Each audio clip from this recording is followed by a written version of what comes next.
everybody. Just stop there. What's So, happening, everybody? Ryan. So, Ryan, Let me just do a it little. looks like let me just do a little something here. Let's switch to that one. Let's switch What's to up, that y'all? one. Ryan and I were What's in up, that y'all? camera now. Ryan and I were in that camera now. Ryan and I are together. We figured. Ryan and I are together. We figured that we'd get you guys in a little get bit you of guys in a little bit of a duo action on Monday this morning. beautiful Monday morning. So, Ryan, let's get to it, buddy. Let's get to it, my man. This is Sales Chatter. You know, we're happy to be here. I think we're hitting the first ever in this history of this podcast, I would say ever, where we're here live together doing this episode amazing. And I'm looking forward to today. I think it's going to be great to talk to our audience and, talk to everybody out there, and let them know that we're two people living in the same province, same country, same all that fun stuff, right? So looking forward to this, my man. Let's do this. Yeah. So, let's dive right into it because I just realized we didn't upload any of the intro videos or anything like that. So, we had our little intro. So this week, we just changed this up a bit. There we go. Now we're both in the same picture. We're gonna kind of talk to that new rep, right? Mm. For the next couple of weeks, we're going to talk about sales calls, prospecting, email sales, cold calls, meetings, all that kind of stuff, scheduling yourself to win, and everything like that. So when you think of a new rep, Ryan, yeah, I mean, you've been, what, 7 years now? Almost 8 years? Almost 7, actually. 6, starting in 2016. Yeah, 2016, yeah. Okay, so it's a little tough for me to remember when I first started. So share kind of with the audience how it started with you. Like, how did you get into it? What was some of the training pieces from the company? And we'll kind of go from there. Yeah, of course. So just quickly, I was working downtown Toronto here for like a ticket broker, a company that was just like a StubHub or like a StubHub or a Ticketmaster. I did that for about a couple months, and I just started resume bombing. So resume bombed, and then there was this company that came up, and they booked me for an interview. And I always love my humble beginnings because I looked up the address and I saw, sorry for anybody watching, but there was a Prime America office in there. So I thought it was Prime America. So I canceled it because I thought like everybody has that like notorious, like whatever their thoughts are. But then I was able, they were fortunate enough, they took me in, and I started off in ops. So the first role that I started off was really in ops. And I think for anybody who's brand new to the industry, I had nothing to do with logistics. I didn't know anything. So starting ops, learning what a truck is, going over square footage. So my training really was, this is how many pallets we can put in a truck. My manager, who I was his LC for, he was more of a flatbed guy. So it was more calculations, but he wasn't an LTL flatbed. He was always about full truckload. But my training was essentially just shadowing, him teaching me how to do it. And the one thing I will say this, I kind of started from that cradle to the grave mode. And I loved it because I got to learn how to build an order, how to talk to people, talk to carriers, talk to customers, and do everything from A to Z. So I did that for about a year and a half, and it's just funny how life kind of happens because my sister, she left her role, and in my life, my sister and I kind of always work together, which is weird. So I just had the bright idea, like, why not I get into sales? And why don't you take over my LC job? And I talked to the boss, he was like, yeah, shoot, let's make it happen. So I went to sales, and I thought it was really hard, man. It was really hard. I actually got like a handbook from my manager, but I thought it was going to be easy because being an LC, it's easy when the emails are always flying, the loads are coming in, all that stuff, but that's the work of the sales rep. It has nothing to do with you. So for me, on days on end, I'm just looking at an empty inbox, and anybody who I got set up with or anything like that, they just add me to spam. So realistically, there's not too much training into there. So I was cradle to the grave, no niches, and it was just really important for me to kind of get into there. And yeah, here I'm at my third company now, and it's just been really, really awesome to kind of see what we're kind of doing and learning. So that new rep, I always love this topic. I always think like it's one of the best topics that you can have for anybody who's coming out there. We've seen a lot of agents come out if you go on LinkedIn and kind of go from there. But that's really my story, how I got into logistics and kind of progression. I don't think I would trade it for anything else in the world, but it's really important for me, Dan, to have these conversations with amazing reps who doesn't matter their tenure. Because you talked about this last week where you said, like, even they could be 25, 30 years older, but they're not adapting, right? So what are you doing? Hold on, we seem to be getting a crazy echo. Okay. Give us 1 second here, guys.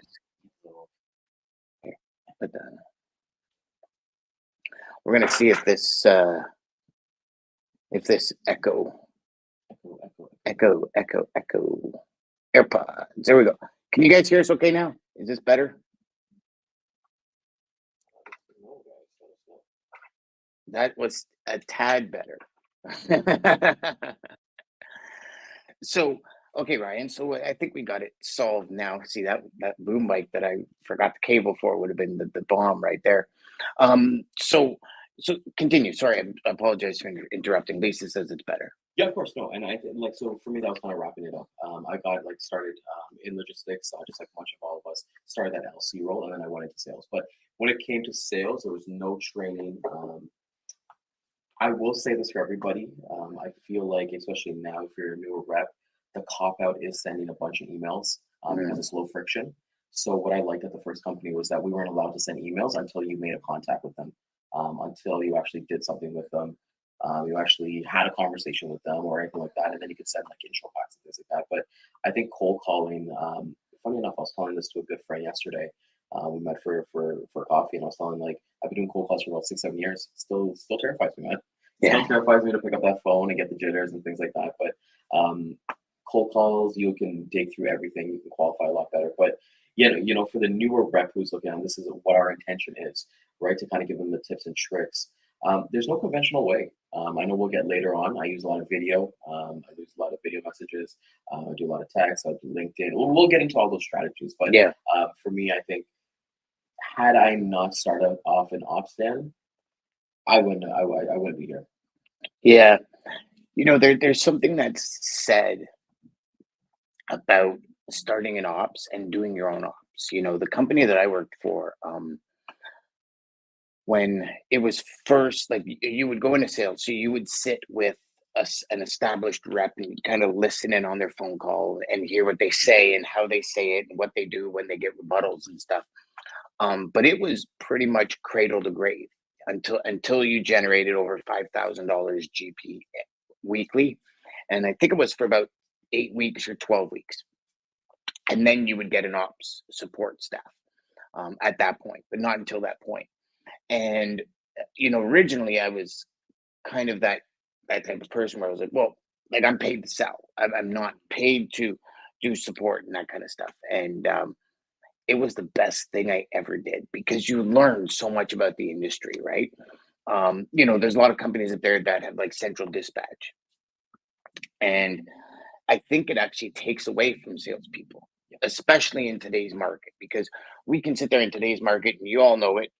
We can sit there and we can, tell ourselves what's going on in the market. We could rationalize what's happening in the market, but it's just conveniently telling ourselves lies.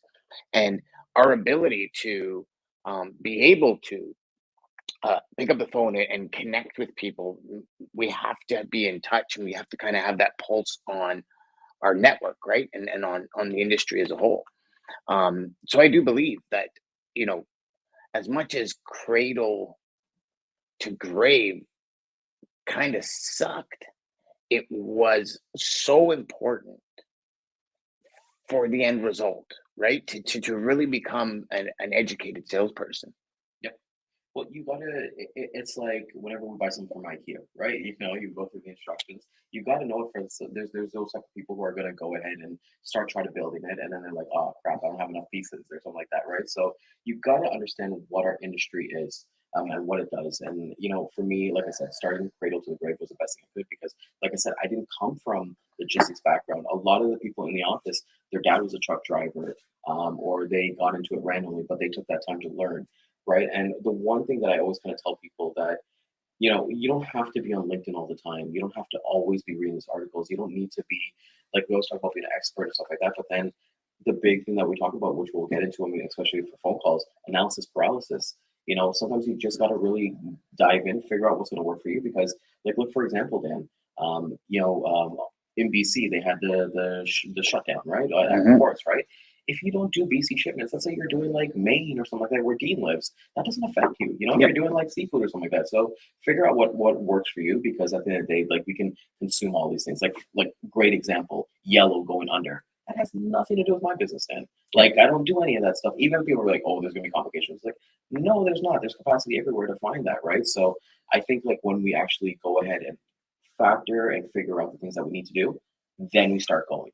Mhm. And I think like especially with the phone calls or like the emails, all that stuff, figure out what works for you because Jeff's in the comments right now.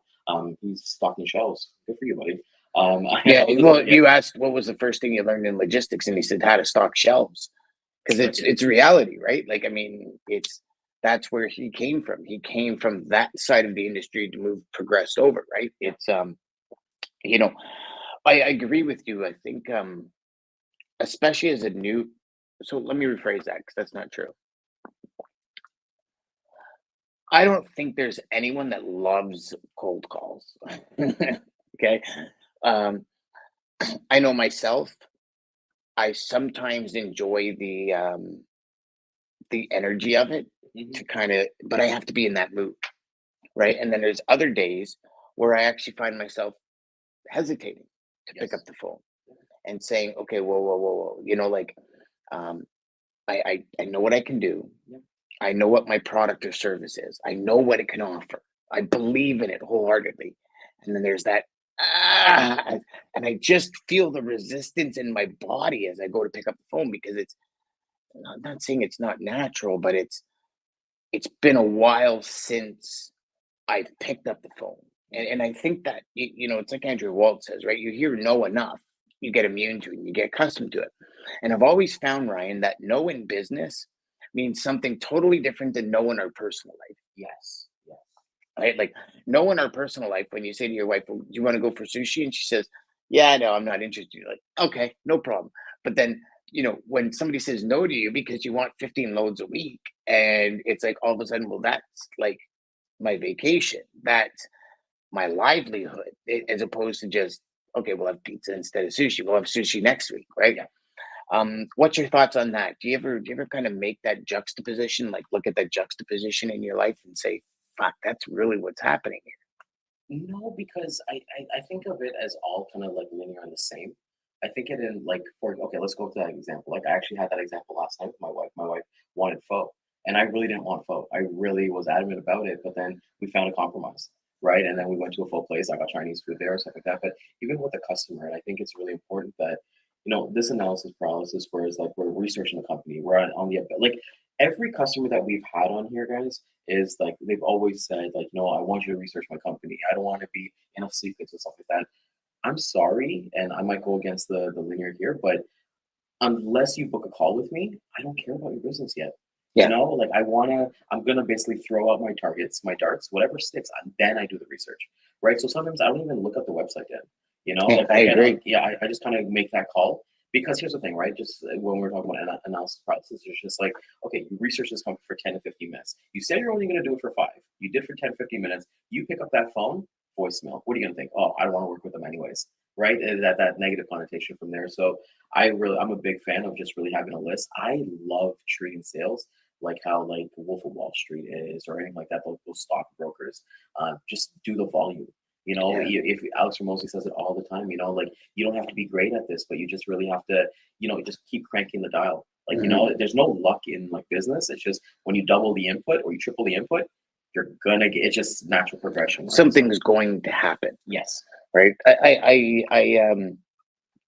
I love that philosophy. I've always been that way. Yeah. I've never looked at a website. I've never researched a company. Um, I'll look at what they do, Yes. right? Just to know, okay, if there's food preparation, it's either dry van or reefer. You're probably not going to need flatbeds for very many things in a food preparation company. Yeah. But if it's mining or if it's this, you're going to go in with that flatbed connotation. Those are the only things that I look for. And right now, as we're, progressing in everything we do, every single data lead processing will tell you the exact industry they're in, right? Yeah. So for me, um, it's mandatory that I want to find out if the person is interested in having a conversation, Yeah. prior to doing too much examining about their company, Yeah. right? Yeah. And the only reason being is when I first got in the industry, I used to explore every company. Yes. right? And I found myself, spending so much time researching the company and what they do and kind of their offices and this and that for an ROI that never happened, Yep. right? They're in a bid, they're in contract, they're happy with their carriers, and there's have zero interest in using a broker. They give all these things. And I just found over time, I found that I used up a lot of my valuable hours, those golden hours that Jeb Blunt talks about, doing research Yeah. and looking at companies. And people are going to agree to disagree on that for sure, because some people want to do all the research in the world, and to each their own. Of course, there's no Um, success is not in logistics, and that's why I think this is one of the most lucrative careers that you can have Yeah. because there's no, like we always say, there's no blueprint, there's no formula. Yeah. You figure out what you're like. I'll tell you this: the first job that I had, Dan, it was all transactional, but I was making a lot of money, and I was happy. And people say, "Oh, it's not sustainable." It was sustainable. If I stayed there, I was doing big numbers there. So it's sustainable whatever way you go, and what really works for you. Because like I did the same thing too when I kind of got sales. Like, let me go to Costco, let me go to Walmart, let me start writing down some of these brands, and then what the lesson I learned from there is that I don't want to work in retail. Like I hate retail. Like, everyone talks about like the Walmart cold storages or like the Loblaws cold, like, the wait 8 to 10 hours or whatever it is. And like, yeah, this is not it. And Yeah. my biggest aha moment, Dan, was the first customer I got, balsamic vinaigrette, Nona Pia's, one of the best companies that I work with. And they were on Dragon's Den. And then they were just a lead that I kind of called and been working together ever since, and not to say like he says like our Fortune 500 company. Some of my other customers too, like you don't even know about them. They don't pop up in Google, Yeah. but they do big numbers and stuff like that. And they only work with me. Like I get quote requests on the weekend. Like, and I don't even get quote requests anymore, Dan. I think that's what we talk about relationships. I get emails, hey Ryan, I need to go from A to B, set it up. Yeah. They trust me Yeah. and obviously my price. They don't even ask me for a rate anymore. Mhm. I still send one just so that we have like coffee and stuff like that. But for me, in our career, and I love what you said, Dan, about you don't need to worry about the research. I treat this as SaaS, and I think a lot of people who are listening as well, look at what the SaaS guys does. They have like their business development reps or account executives. They'll go and bang out 150 to 200 calls, and people are like, oh no, you can't do that, you can't do that. But you know what? They're qualifying as they kind of come along. Mhm. We have our two-pronged question that we ask our customers. I only do the research once there's a booked discovery call on my schedule. That's like, okay, then now I'm going to put in the time. Yeah. But like, and because here's the thing too, especially if you're a newer rep into this game, I've seen it, especially when it comes to produce, Dan. You call them, yeah, we'll add you onto a list, or they're ready to give you business. Those are not long-term customers, Dan. No. Like no, or No. those guys kind of like recycle through carriers. They get through claims, or they run up a bill with one carrier, And then they jump to another one so they can run up another bill. I used to think that those were like super customers, Me too. right? I was like, damn, I'm a fucking awesome salesman. Like, well, I closed that guy in one call, and then it was 3 months in, I'm breaking my back for these companies to make sure that I provide that value, provide that service that we want. Like, we've got into this industry to provide value, to give something.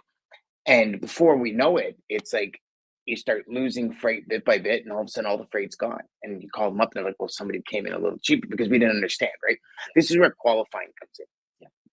And you know, here's kind of the way I look at it.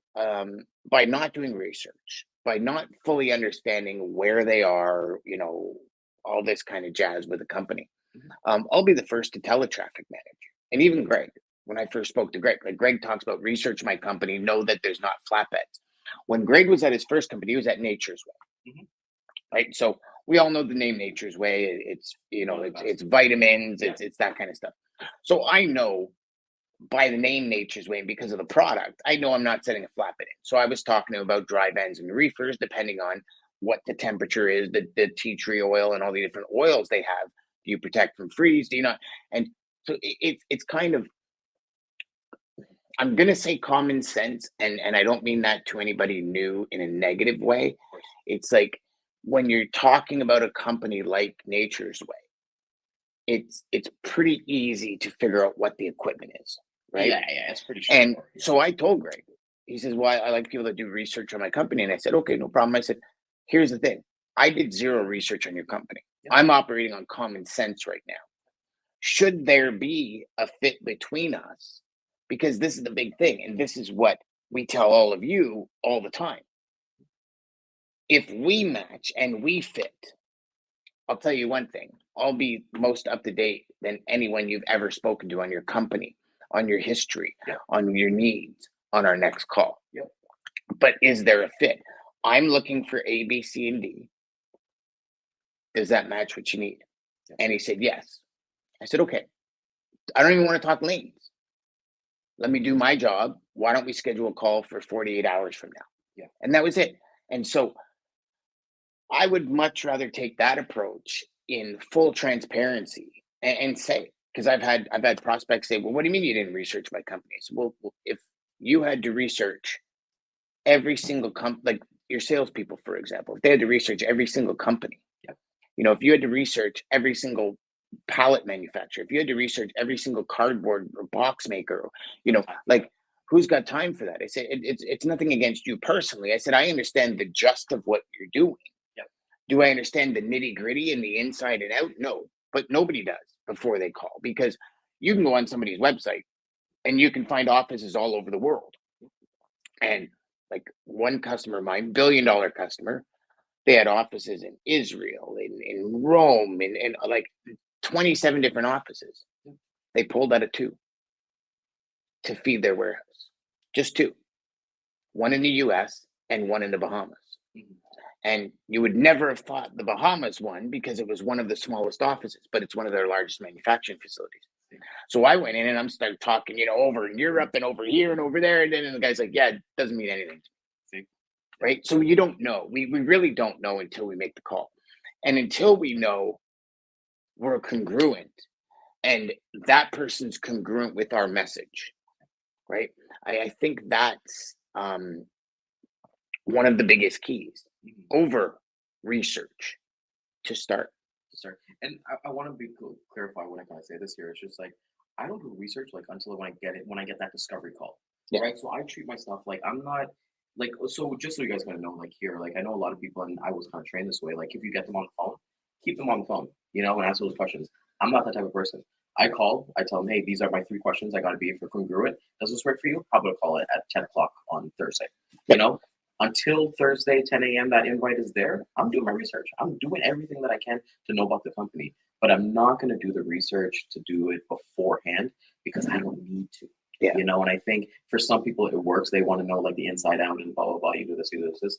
But then, like you just said, you know, the 2 offices, like, you know, like why would you waste your time? You know, and I think we're talking about the golden hours. And I think that is just so important that we look at what our golden hours and what our outputs are. Yeah. Because, and like I said, I've probably said this like 5 times already on this thing. It's just, this is for the newer rep that's out there. This is not for the veteran who's been doing this for X amount of years, whatever. They should know what they're doing.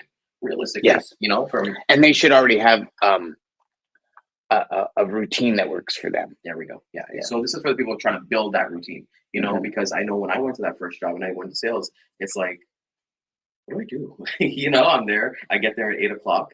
Okay, let me go find some leads. Okay, let me make some calls. Okay, it's lunchtime already. And then you go through that day and then you bang out whatever you did. And then you look at the week at a whole and you're like, I did so much, but I didn't. You know, numbers don't lie, right? Yeah. And I think that is like something that I always kind of tell people, you know, that just make sure that you're moving progress and you're learning from every call, because everybody who's watching there, you're gonna suck. You know, just common sense. You're gonna suck, but embrace the suck. And I love embrace the suck. Yeah. For me, it was the lane that I had.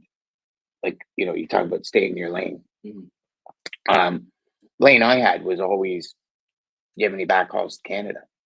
Right, because I was a Canadian broker, and at that point in time, we were dealing like a 52% exchange rate. It was golden days when it came to U.S. Canadian funds. And I remember whether it was truckload or LTL, as soon as a customer would say something like, "I use yellow," I was like, "Oh, cha-ching," because like I'd literally hear cash registers going off in my head, which, you know, good or bad, that was the reality of it, you know, and that was my qualifying. If you ship to Canada, I'm your Canadian guy. I understand customs, you know, and it's obviously that's not the sell today because most traffic managers in the US understand customs or they have a customs person, right? But that was kind of the sell before. I'd like to actually play in the sandbox here because we sparked some pretty interesting comments coming through. So So we know Jeff is a big researcher. Okay. So Jeff says he agrees to disagree on this one, which is great. So Jeff also says that no is the yes to move forward. Who's TBC? Is that I don't know who What's it? TBC is. 23. I don't know. is that somebody supposed to? Okay. Anyway. Yeah, I don't. Maybe it's somebody's quote. I don't Okay. know. But I don't agree with the no is the yes to move forward. I mean, so here's my reasoning why is only because I can't help everyone. I know my lane. If I call Jeff up and I say, this is my lane, he says, no, I don't do any of that. There's really no yes to move forward to. If I call him up and says, this is my lane, he says, yes, I have stuff, but no, thank you. I've got my own carriers. Now we're talking. Now is where the sale actually starts, right? So that's kind of, to me, that's kind of twofold if you stay in your lane. We go here. Do you know what prospects annual transportation? Okay. So Jeff says here, which is a very good question. When you say no to research, do you know what the prospect's annual trade transportation spend is or not? So go. I'll give you first dib on that one. Okay, Yeah. so there's two parts about it. So I'm gonna say no. I don't need to know that the annual trends because the customer's gonna tell me that. That's a simple question that I'll ask them on the discovery call. I don't need to ask them that on because it's not relevant to me. It's not relevant to me. I'm all about relationships. People that I work with are people that I can go grab a beer with, even if they ship one pallet or they ship a meal. Like I'm gonna adjust my the way that I respond to them, or like my team handles everything that comes to them, right? But I don't really care about their annual transfer. Like, I don't know. It's just not a thing for me. Well, so I mean, this comes into. I think this goes back to qualifying, right? If you and I've had a couple of students who said, well, my minimum, I want a minimum of 5 loads a week, like a customer that has a minimum or the ability to get 5 loads a week. And I've always been like, really? And they said, yeah, because I kind of want 10, 15 customers and that's it, which makes sense because you have 50 customers, you can never really build a big relationship, a really solid relationship with 50, 60 people. I don't think you have enough time during the week to do it and keep going on what you're doing. So to me, I was like, okay, well, that makes sense. Understand your timeline is going to be a little longer because now you have to get in the door. And I remember one person telling me at one point, he goes, listen, when they like you, you'll get freight, right? When they trust you, you'll get business. And that is two completely separate things. Let's make that a quote, Yeah. Deigan 23. Yeah. Oh, TBC, the Bodacious Cowboy. That's what the Bodacious Cowboy 23. So that's he just named. Yeah, saying no does not mean stop calling. Okay. I want to touch on what you just said just now about like getting customers. So annual transport, like I'm all about relationships, and I'll tell you this, Dan. One of the biggest customers that I've ever worked with, he's at his 3rd company now since that last company. And he's brought me along for the ride every single place. I know you have customers exactly like that. Greg's a perfect example. Greg's a perfect example. So I don't ask for like an annual or what. I would never put a minimum. Okay, I'm going to do 5 loads or anything like that. I got to see if we fit together, Yeah. And the reason why I learned that was when I was doing Cirque du Soleil shipments prior to COVID. I knew every other month we had a show and we would have a big bang of like 50 to 60,000 GP, like just from that show alone, plus my regular business, right? So I never put like minimums or anything because I look at how hard it is. It's like, am I gonna have to answer the phone on Christmas Day? Because I did have to do that for one of the shipments. Okay, that's where the price goes up. Even you and I, we had something this morning, and I'm like, the price just went up. Yeah. Price just went up. And that was super cool when we had that because it was kind of like one of these things, just so everyone knows, Ryan and I were on a call before this, and we both kind of looked at each other and went, oh yeah, now it's going up. It's going up for sure. Yeah, that was pretty funny. But so value yourself, and I think like I'm not like I don't want to work with everyone and anyone.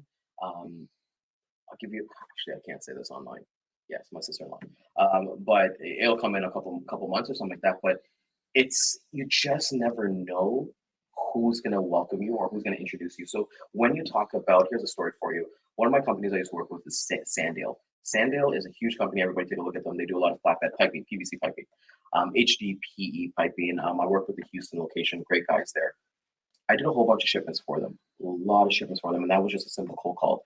And I even built the chimpanzee zoo. Sorry, at Houston Zoo, the chimpanzee exhibit. I did all the piping for that. I supplied that.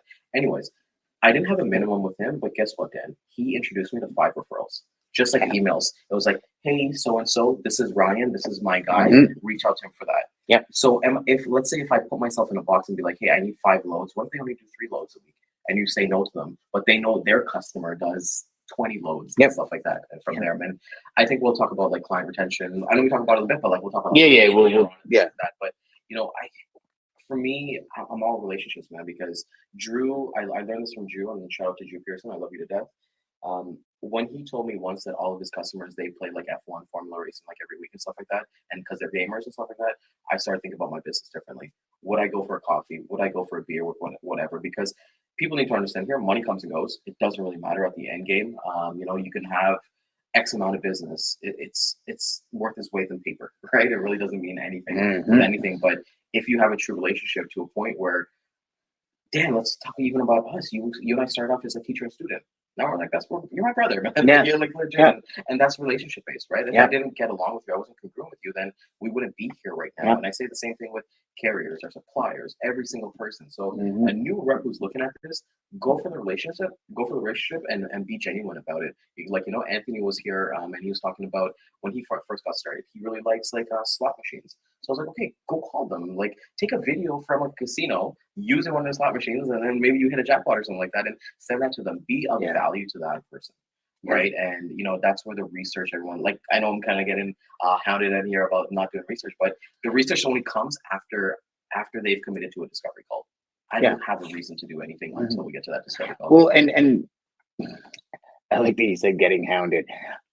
Everybody's different. And if anyone says it's my way or you're never going to be successful, they have no idea what they're talking about, Ryan. And which is why it's opinions, it's advice, right?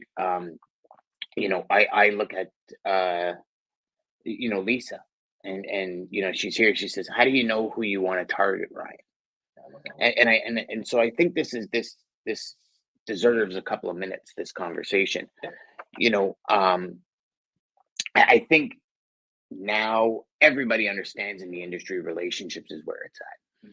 I think there's a disconnect between sales reps understanding what it takes to build relationships, right? So I'll give you a hypothetical example. You call up a prospect and prospect says, well, I'm all about relationships. Like, perfect. Can I quote you on something? I don't know you. I just told you it's not about the dollar. It's about relationships. So how do you move that relationship forward and allow that to develop? And when do you ask for free? When, like, right? Like, so these are some of the things where I look at it like a relationship in regular life, right? I when I met my wife, when I met Christine, when she came around the corner, I knew she was going to be my wife. Like, something inside of me just said, I'm going to marry this woman. But I didn't ask for her hand in marriage 5 minutes on her during our first date, right? Like, it was progressive, and I knew all along. There was no doubt in my mind. I remember even Rob, my business partner at the time, goes, "She's so far out of your league." Like, but I knew in my heart of hearts she was going to be my wife. But it was months, like close to a year and a half, before I asked for her hand in marriage, because we went through all the phases, right? So there's always these phases in a development of a true relationship, a true partnership. And I get very skeptical if we don't walk through those pieces, because I'm thinking, okay, what did I miss here? Like, and I'm not saying timeline. I'm just saying pieces of a relationship, like get to know each other. What are the likes, dislikes, pet peeves? How do they work? Are they congruent? Like, all of these things, they can be done in, you and I went through it in less than a year. Right. Whereas if, you know, like DJ and I went through it in like 3 months. Right. So it was just this idea that, how is that relationship built? And I think we as sales reps really need to keep that in check. Is like, how do we develop serious relationships. And with that, Lisa says, so Ryan, how do you know who you want to target? Yeah, it's funny. First, I'll start with, so there's three ways of my business. One is referrals. One is me outreaching, like, hey, I saw this company, I want to learn more about them. And then the third one is really what I'm kind of seeing like through earnings reports and the news. Like, I'm not talking about logistics news at all. I'm looking at like the Wall Street Journal, like seeing what's kind of going on with people's businesses and things like that. And I'll say this, referrals are a big one. Like, you just never know. I always tell the story, like, it's amazing that it's never happened, but my wife's an RMT. The amount of leads that she's given me from being an RMT, and you think about that too, right, Dan? We're talking about relationships. She has nothing to gain when she's like has these patients and she's talking about them. They're like, hey, I'm a traffic manager for X company. Oh, my husband works on this. Oh, they already trust my wife. So there's that middle ground right there, and it's funny enough because like one of the top companies, top cosmetic companies, legit the head of supply chain period came to her and had a conversation. And then she was like, hey, my husband's going to reach out or whatever. My subject line then was like, my wife says hi, and I have fun with it. I have a lot of fun with what That's a big point. I have a lot of fun. I play around with different things. I don't sit around and like wait for an email. Like, okay, what if I need to craft like the perfect email or the perfect opener? So to answer this question, I really kind of go based on what I kind of like. If I want to talk basketball, like I've reached out to basketball companies. I've even reached out to the NBA. I love wrestling. I reached out to WWE. I like to go after things that I really like.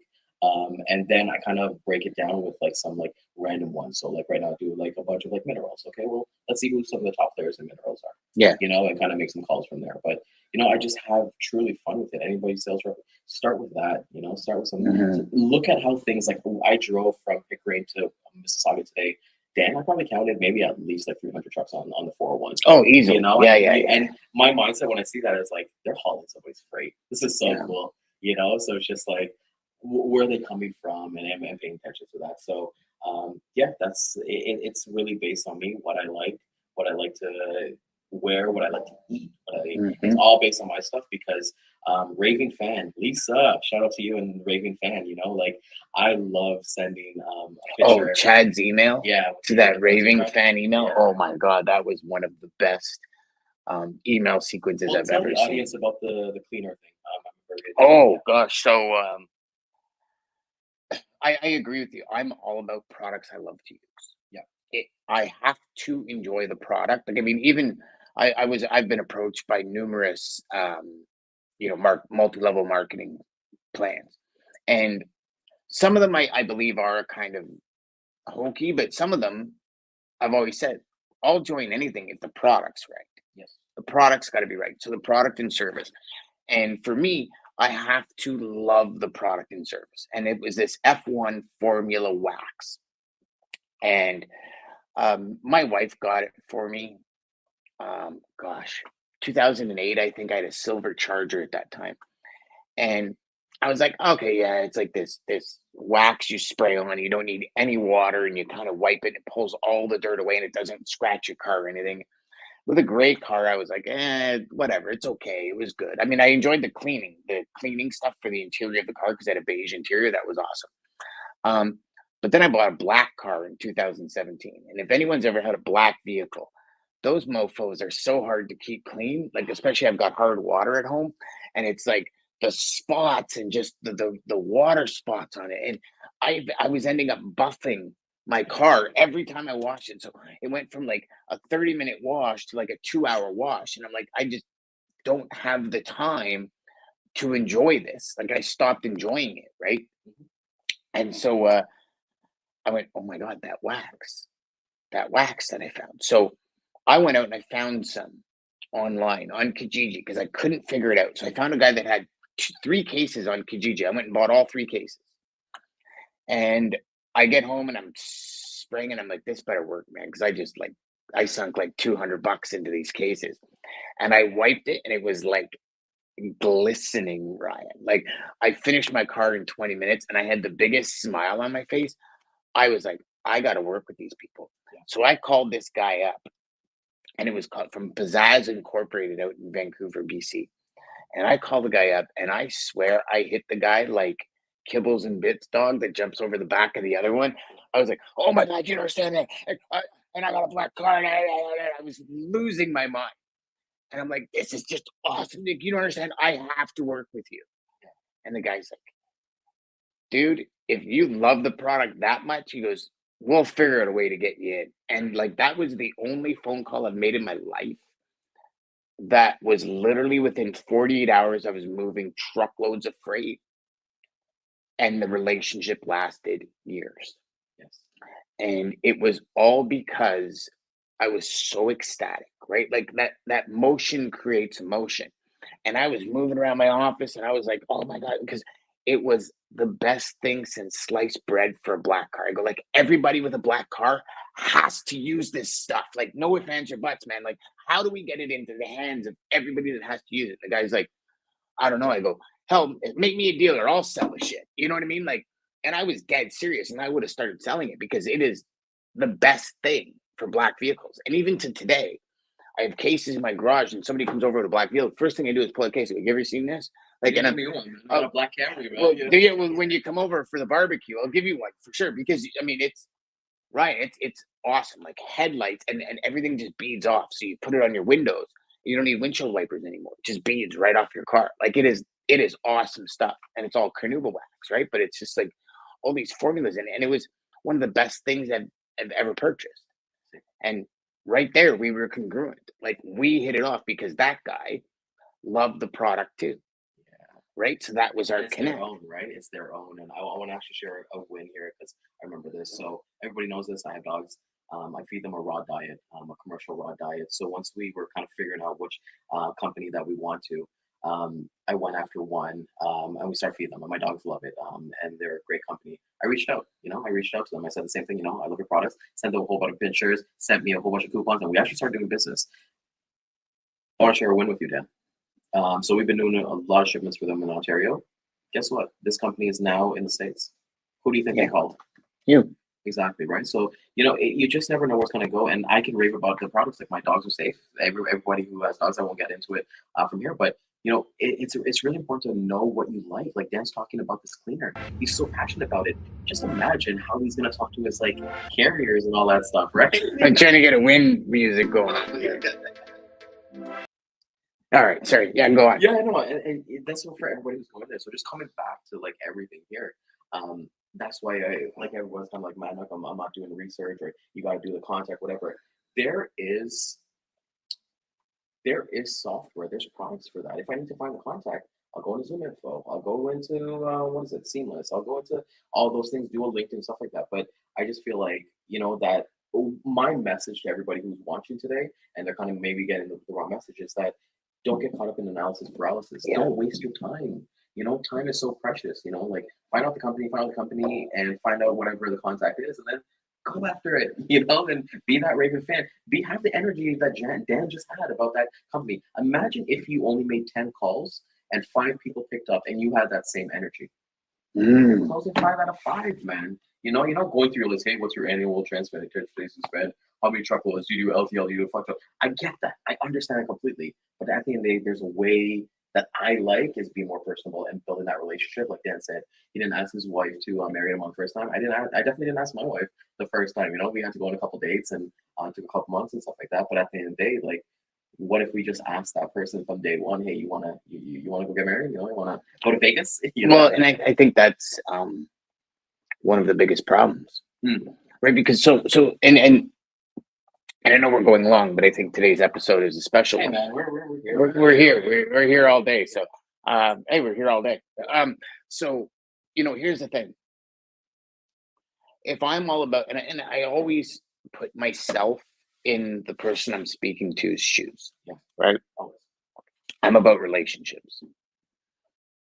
If the next thing out of your mouth is about price or how to start doing business with you, I'm turned off because I don't even know you. And I've been very clear that I'm all about relationships. Right. And so I think as a sales rep, I mean, and there's quite a few people on here. We got Rob, we got Jeff, we got a bunch of people on here.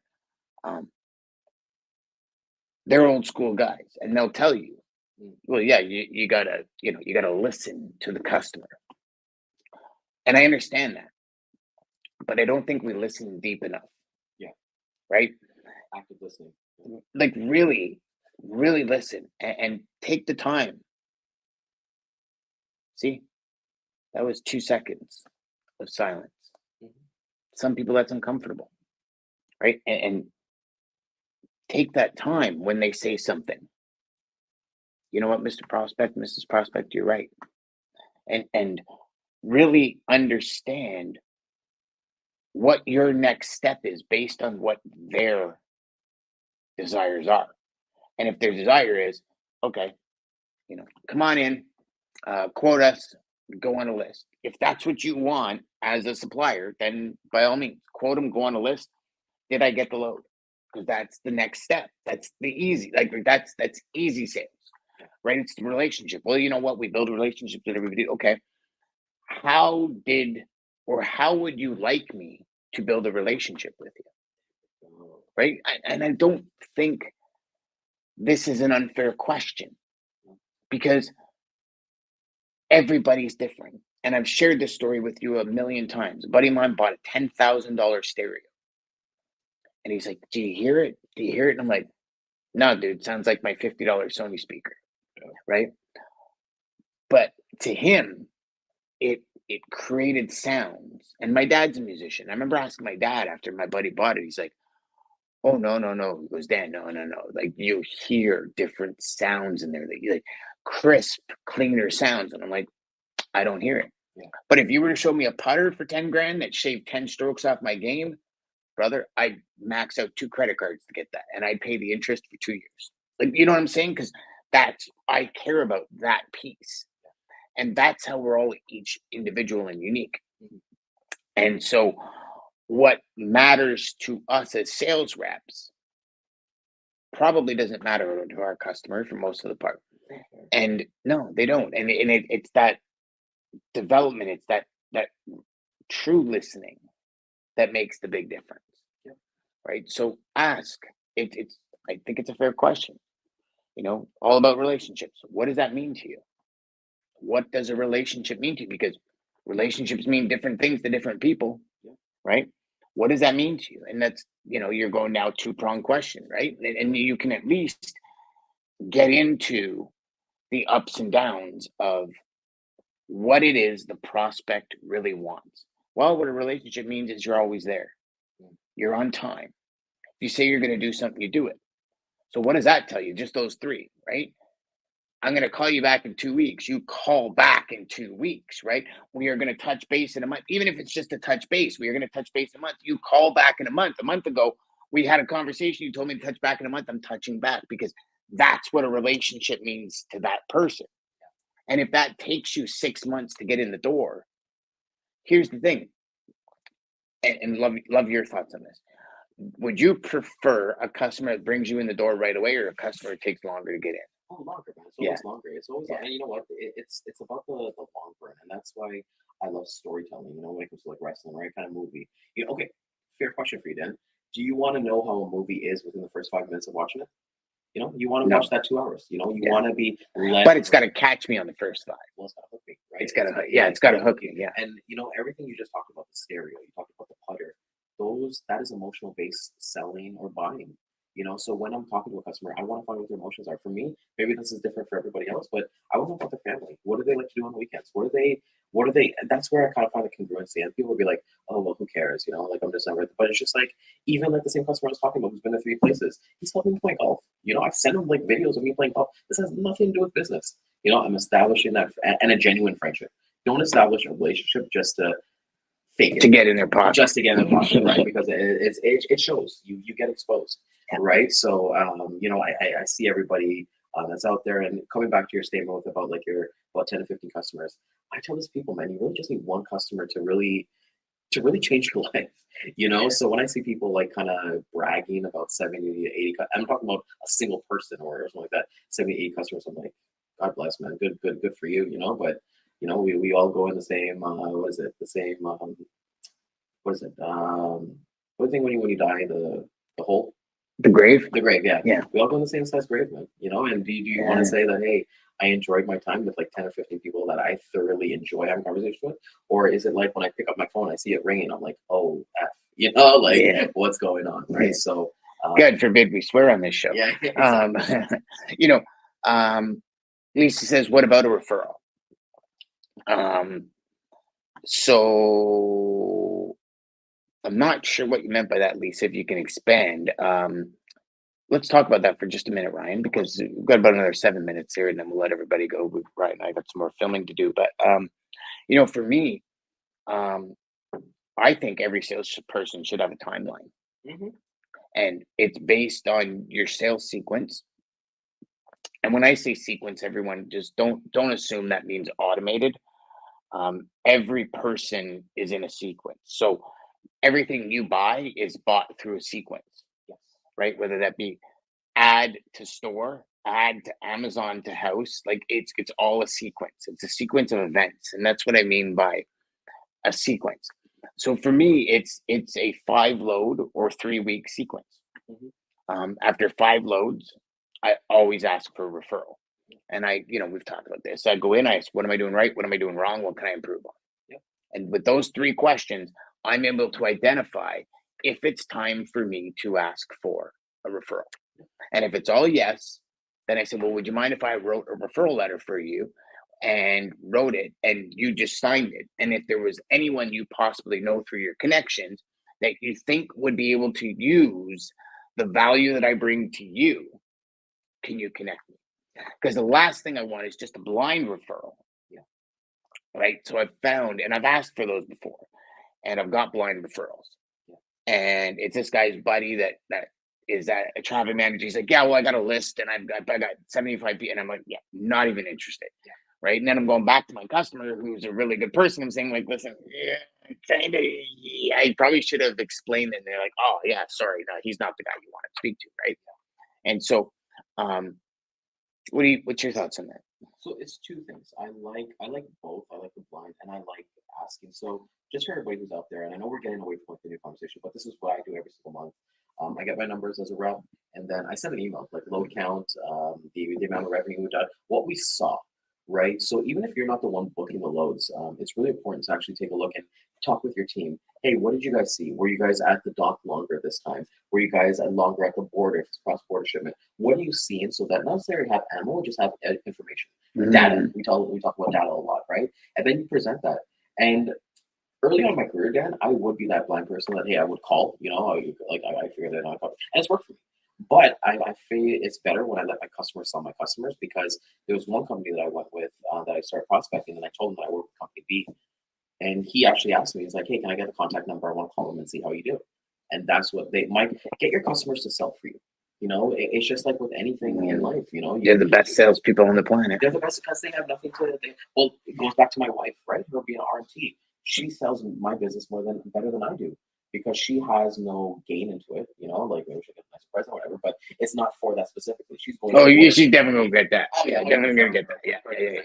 But for me, when I think like asking for referrals, they come in when they come in, and I will actively ask every single month, hey, we've noticed this. Could you do an intro to this? Or this is a company I'd love to work with. Could you make an introduction, or do you know anybody? Because, even though it might not be it's on the discovery call too, Dan. I'll ask them where they worked previously. Like if they worked at a different company or something, they're still going to know the people there, and I would say 9 times out of 10, people don't leave on bad terms. When they leave a company or something like that. They might leave the higher up on bad terms, but not in the level that they, like I look at it from Greg's perspective. I'm sure the higher ups were not too happy that he left, but everybody on his level was like, no, man, he's a great guy. You know what I mean? And we still continued to do business with all of his previous companies after he left. Exactly. And that's where it comes from. So with referrals, like I said, it's a third part of my business that I work with, and I think it's, and my kind of like the last mention that we're kind of wrapping here, and we'll get to as well, is like, as a newer rep, even though you're brand new, or even if you got a couple of months, like be of somebody who has like high vibration and high quality and high value.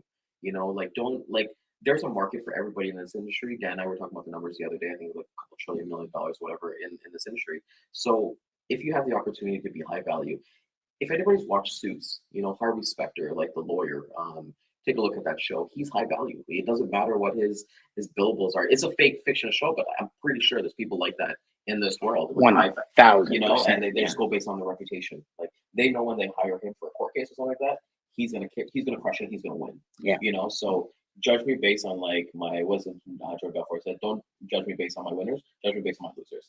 And I think that's really important when we kind of look at that. Be of high value, because at the end of the day, you don't want to be disruptive. Dan's faced that with a company where he was literally sick. He couldn't work. I dealt with a bad customer because I love the profits, but this person was a jerk.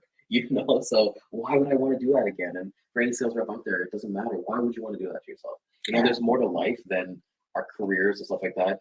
Dan and I got excited for Monday today because we're doing this. You know, had us been in an office pounding out calls, trying to build our business, stuff like that, we would just be like, okay, Saturday, Sunday, you know, time to party, and Monday. I woke up this morning enthusiastic because I'm like, let's go. Yeah, we and you know what? Today, what we're doing today is going to frame the next couple of months with a new product we got. Can I ask you a question? Sorry to interrupt you. Yeah, go for it.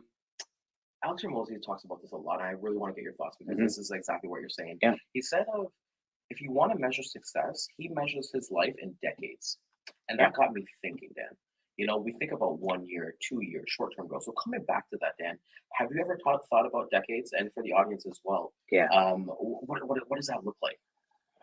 So I started thinking about decades when I was 25, believe it or not. And I said in the next 10 years, I want to do more than most people do in their lives. And it's funny you mention it because now after my illness and getting better and everything, the next 10 years, I'm going to do more than most people would do in 2 lifetimes. And there is absolutely zero stopping me. Yep. I will move mountains. I mean, obviously, all ethically. I will do whatever it takes. And, you know, it's funny you ask that because on the way here this morning, I'm driving and I'm looking at the traffic and I'm thinking to myself, damn, you can be home with a 7 to 12 step commute to your office. Yeah. But if you do the things nobody wants to do now, you can do the things that everybody wants to do later. And I looked at it and I said, you know, it's important for us. It's important for this new company that we get together. It's important for us and all of our members of the company, all of our owners to get together and do days like this. And we're spread across 2 countries. So it's like, okay, where are we going to get together and collaborate and record and film and build things and make sales calls and like screw with each other while we're on sales. Like all of this stuff is so important. And this is the start of it. Yes. So it's like I'm driving through traffic and I'm, you know, trust me, I found a couple of morons this morning on the road as we all do and on the drive. And it's like, yeah, no worries, man. It's all good because what we do now creates our tomorrow. And I've got a sign on my bookcase at home. It says, "Make today so good, yesterday gets jealous." And on Saturday, when we rented this place, or on Friday when we rented this place, you're like, dude, let's do it. I'm like, you know what? Let's make Monday so good, Saturday gets jealous. Because everybody's like, yeah, Saturday. And I'm like, nah, screw that. Let's make this so good that it's like one of those things where you vibrate off of it. Yes. For weeks and months. Right? I think that's critical, like just absolutely critical for us to do. Yeah. Nobody would have done there, man. Buddy, mic drop. Oh, yeah, okay. Whoever's got it first. You want to close it down? Yeah, you close it down. Yeah, so I want to thank everybody for coming out and joining us today on Sales Chatter Live. This is the podcast where we aim to help 10,000 reps hit $1 million in GP in less than 12 months. Catch us on the replay. I don't know if we do the replays anymore, but we want everybody to kind of go to our YouTube channel. That's where everything's kind of happening. We're seeing a little bit of restrictions with LinkedIn, and we're seeing like we're not able to see everybody through LinkedIn. So you can go over to our YouTube channel, definitely subscribe, like, and then we're here every day at 11 a.m. We've got a big week in the next couple of weeks coming for every single person out there. So yeah, just hop along for the ride because it's going to be awesome.